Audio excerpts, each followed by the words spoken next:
Good day everyone. We are the lesson 14, which is the virtue as excellence.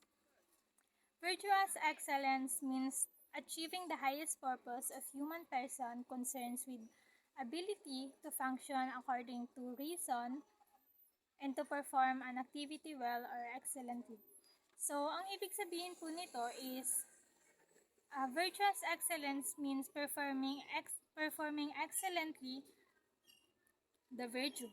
It involves performing activity well or intellectual striving for mastery and proficiency in whatever pursuits and one undertakes. So it's about using one's intellectual and skills to contribute meaningfully to the world and one's fulfillment. So for example po is I have an upcoming exam for tomorrow. So nagpe-prepare po ako. I'm studying and preparing for my upcoming exam tomorrow.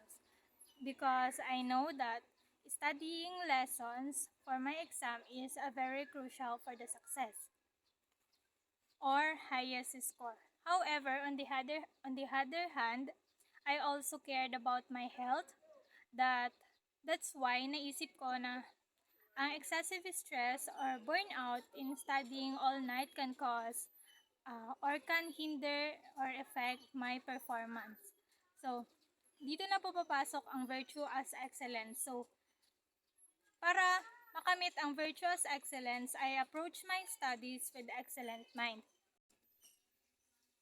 So, paano ko nga ba masasabi or ma-achieve ang virtue as excellence sa aking example? So, para makamit ang virtue as excellence, ginamitan ko ang approach ng with excellent mind by setting a schedule that allows for dedicated study session, also to prioritize break and relaxation, and self-care. So, as a result po ng ginawa kong paggawa ng schedule, as a result of my balanced approach, rather, hindi lang ako nakatanggap ng highest grade or ng higher grade, but also I feel fulfillment knowing that I approach my studies excellently or with virtue.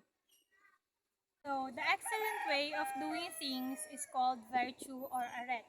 Arete is an ancient Greek word meaning excellence or virtue. The arete of something is the highest quality state it can reach. So, Aristotle added that virtue is something that one strives for in time.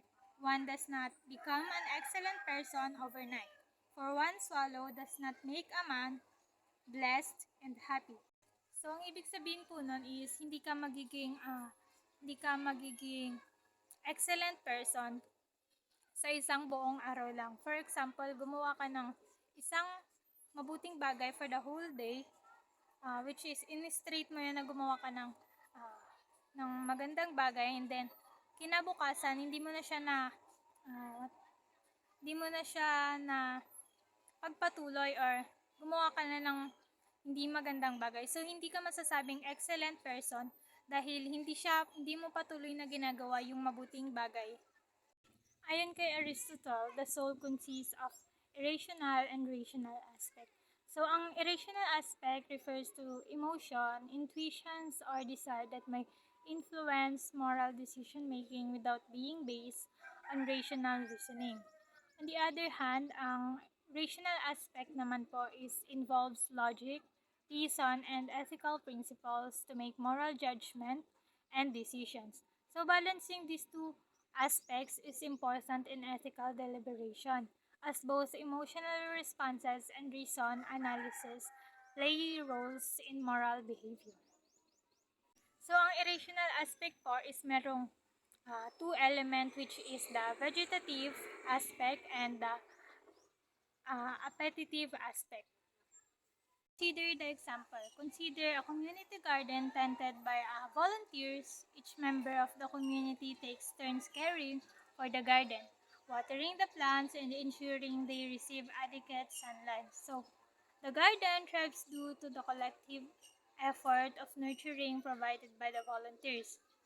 So, Sa scenario na ito, ang vegetative aspects daw po of ethics is evident in the care and nurturing of the plants with the garden. So, ang mga volunteers ang nagde-demonstrate ng sense of responsibility uh, and care towards the natural world. So, recognizing the intrinsic value of the plants and their role in sustaining the life of the plants. So, by tending to the garden with diligence and compassion, ang mga volunteers ay nag-embody ng vegetative aspects of ethics that because they foster growth, uh, vitality, and interconnectedness with the ecosystem. So, yun po ang tinatawag na vegetative aspect. So, it is function as giving nutrition and providing the activity of physical growth in a person. So, ang ibig sabihin po nito ay ito po ay yung mga gawain ng mga tao na nagpo-provide o nagbibigay ng nutrition para sa physical growth ng isang tao. So, ang pangalawa po is the appetitive aspects.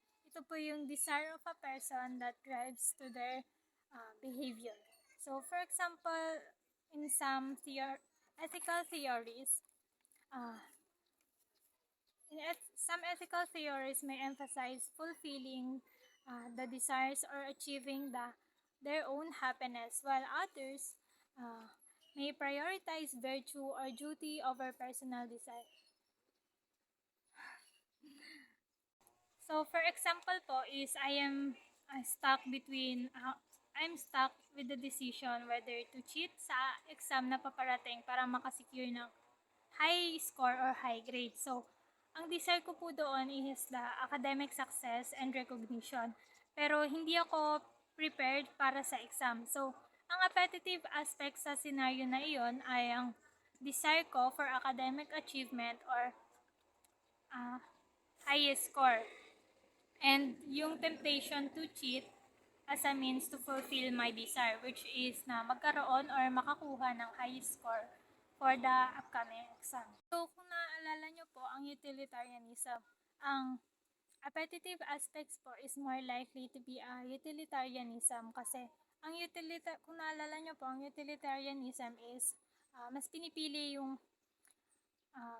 duty na makakabuti sa maraming tao kumpara sa sariling kapakanan or own desires.